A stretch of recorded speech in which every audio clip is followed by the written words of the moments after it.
In this week's Do Something With Your Marketing, spring has sprung. I've been on the road the last couple of weeks, running around the world, and while I was out, springtime happened. The equinox was officially March 20th, right? But what do we do during the springtime? We do spring cleaning.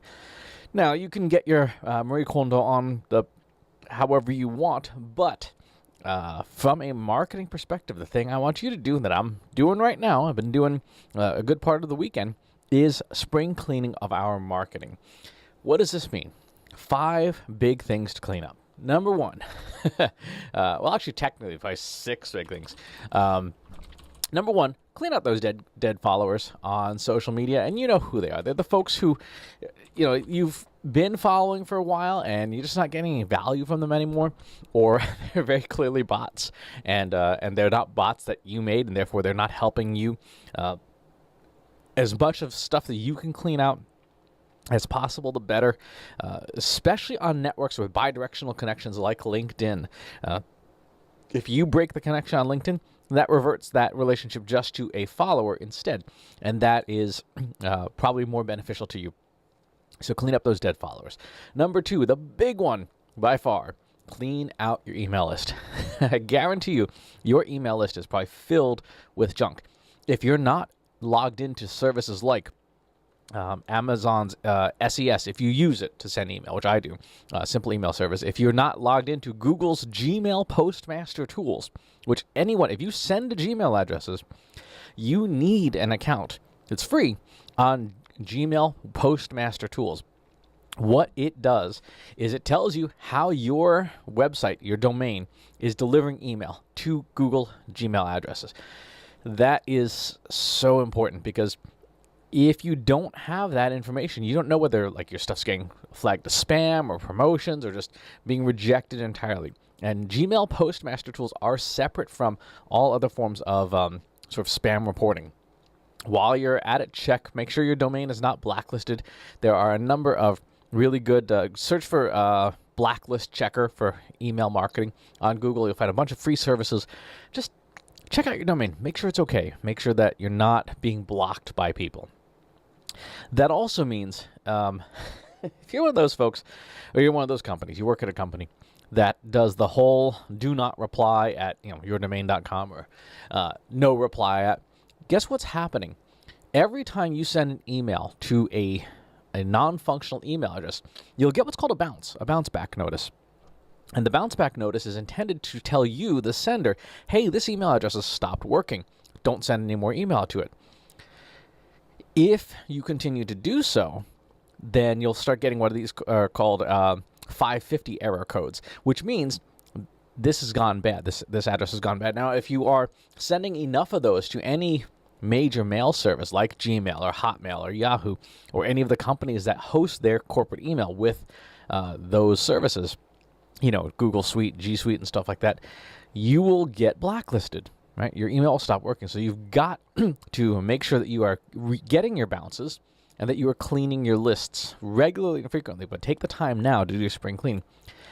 And please stop using those do not reply addresses because that is going to nothing, which means you're not getting the feedback you need to improve your deliverability and avoid the spam bucket.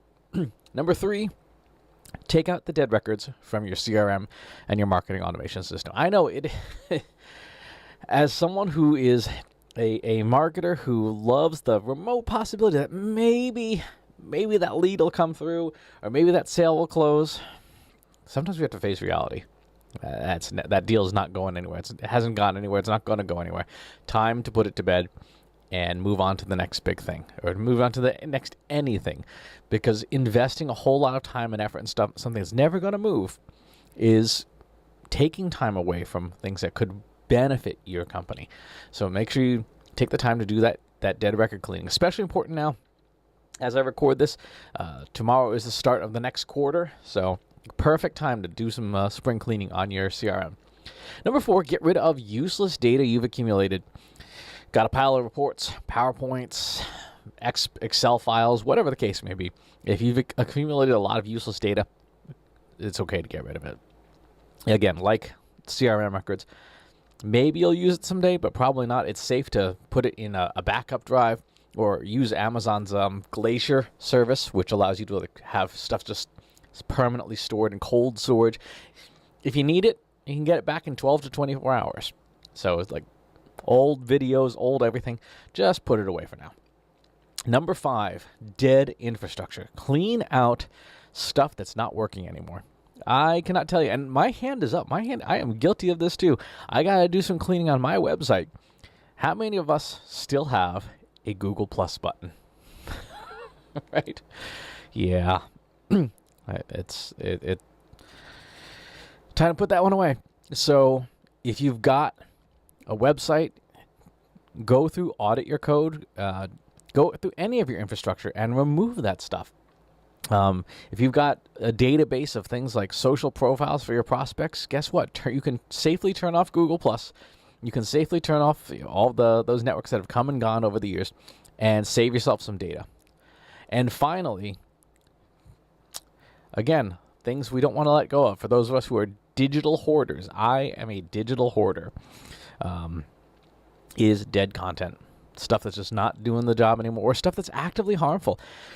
If you look in your Google Search Console and you see that there are pages you are getting traffic for that have nothing to do with what you want to be known for, it might be time to put them to bed too. There's one post on my blog that is about the difference between pseudoephedrine and phenylephrine.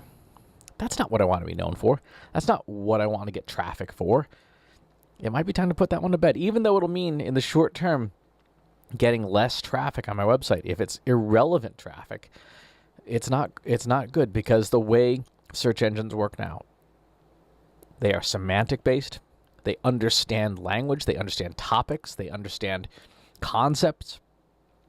And if I've got a whole bunch of things I'm ranking for that have nothing to do with what I want to rank for, I'm making it harder for machine learning to understand, hey, this is what I want you to recommend my website for in search listings. So, dead content. Again, as a digital hoarder, as someone who doesn't like getting rid of things that have worked in the past, I know how that feels, how tough it is to put things to bed and to retire them, to send them off into the sunset. But we have to. Our space, even on these modern machines, is not limitless. Our attention spans are not infinite. And we need to put our energy into stuff that's working. So knock off those followers, the emails, the records, data, infrastructure, and content. Do a little spring cleaning. Do it and keep chipping away at it so that you have space and time for the stuff that you care about, the stuff that's really going to matter. Just the way it is. As always, please subscribe to the YouTube channel and the newsletter. I'll talk to you soon. Want help solving your company's data, analytics, and digital marketing problems? Visit trustinsights.ai today and let us know how we can help you.